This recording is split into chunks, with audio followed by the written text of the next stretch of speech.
Hello. So we're going to do a video on the limit comparison test. So I want to start let's just start by looking at this problem.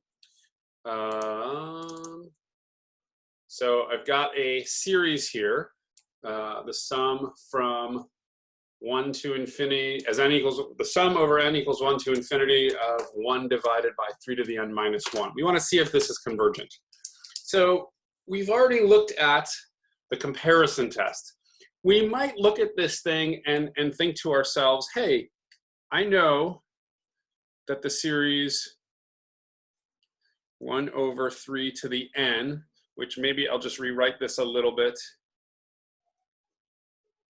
as 1/3 to the n, is a geometric series whose ratio is 1/3. It's less than 1 in absolute value.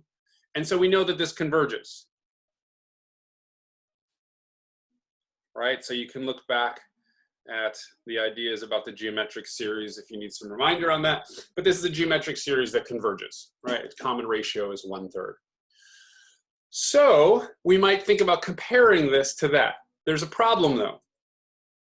The only comparison I can see to make is that the terms of my series are greater than the terms of this series, right? The series I'm interested in has reduced the denominator, which makes the fraction bigger, right?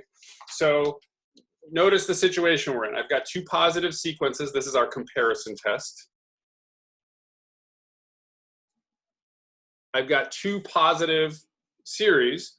I've got my series greater than, the one I'm interested in testing is greater than some series that I know the convergence of.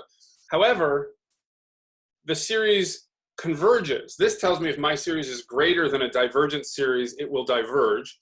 And the other test tells me if I'm less than a convergent series, then I'll converge.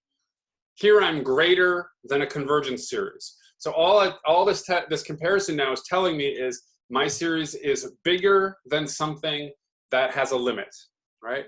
That doesn't tell me that mine has a limit as well, because if it's bigger than something as a limit, it might, if I tell you I'm thinking of a number that's either infinity or finite, and all I'm telling you about it is bigger than 30, well, infinity is bigger than 30, and 31 is also bigger than 30, so you don't know anything, right? If I tell you I'm thinking of a number or infinity, and that number is less than 30, you can now cross off infinity because infinity is not less than 30, right? So maybe that made some kind of sense. At the very least, we haven't satisfied either of these. We have the greater than part from here and the convergent part from here, and we don't have anything to do with that. So this comparison doesn't help us. We're greater than a convergent test, so we can't do anything with the comparison test, okay? What we can do, however, is look to another test. We have another test called the limit comparison test. And the limit comparison test says, suppose we have two series.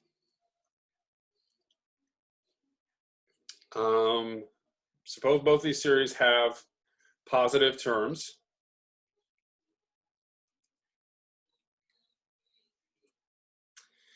If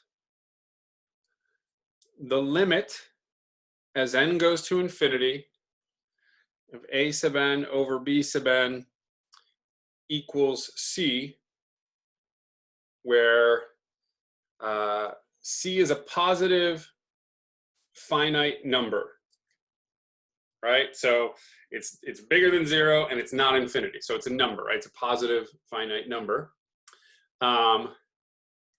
Then either both series converge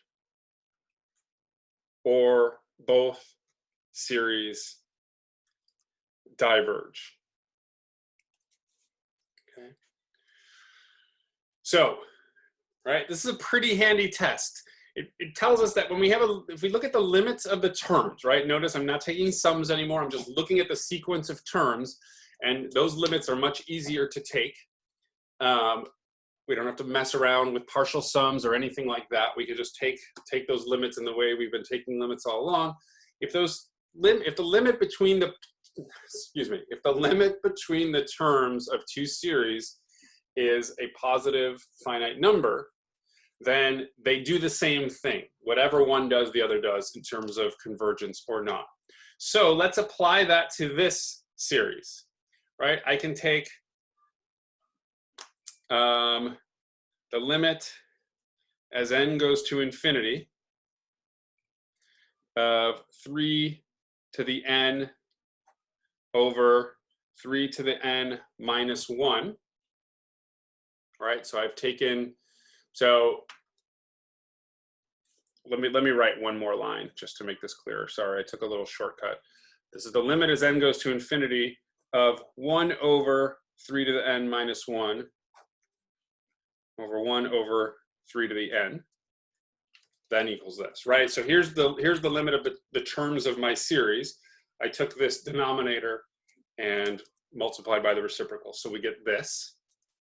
We can do a little bit of algebra here, right? Maybe I multiply both terms by 1 over 3 to the n, 1 over 3 to the n, and I end up with, right, and I'm allowed to do this because this is never 0, so this is just simple algebra. This is going to be 1 over 1 minus 1 over 3 to the n. All right. Well, this is a pretty straightforward limit to take. The limit of this constant is just the constant. The limit of this constant is just the constant. The limit of 1 over 3 to the n is an exponential. As n goes to infinity, this goes to 0. We get the limit as being equal to 1. Since we already know that this series converges, then it must be the case that this converges by the limit comparison test. Okay, so this is a pretty nice one that we get to use these limits, and this really helps out for these cases where they're basically the same thing. N gets huge, that minus 1 doesn't matter, but we can't say that this is less, and so we can't use our regular comparison test. We get this next best thing, the limit comparison test, which is a pretty handy one. Okay, that is it for this one.